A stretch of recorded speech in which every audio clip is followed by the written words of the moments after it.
आज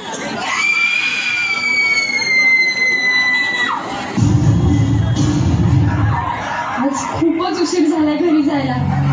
रोज छेड काढणारा मुलगा आज पण तिथे असला तर जाने माल कसली भारी दिसेल का. रुपये आला कोणी आहे का इथे? Please help, please. कहा भाग रही हो.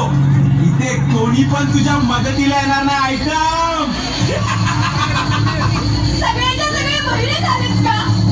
वाचवा कुणीतरी. फक्त खिडक्यात बघून तमाशा काय बघताय? हे खिडकीतून वाकून बघणारे जर तुला वाचवायला आले असते ना तर ह्या देशात कधी बलात्कारच झाले नसते. तुझा हात माझ्या अंगाला लागण्यापेक्षा मी जीव देईन.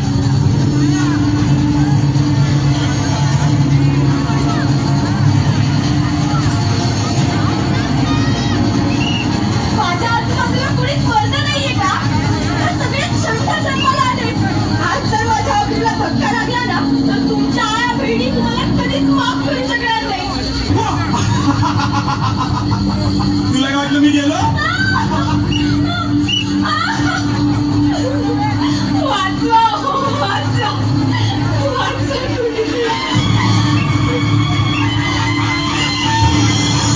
जगदंब जगदंब.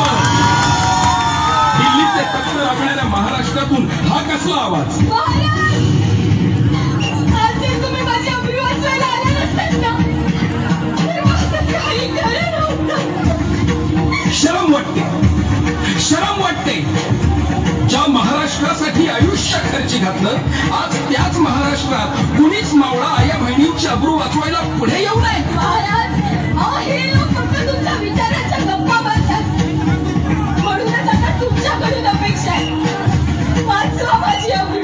मी कुठे कुठे आणि कधीपर्यंत धावून येणार आहे?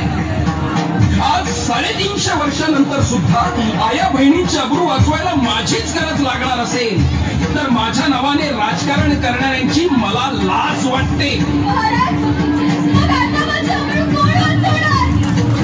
तू. मी? होय तू. आता महाराष्ट्रातील प्रत्येक महिला भगिनी ह्या काळात स्वतः छत्रपती होणार, छत्रपती होणार.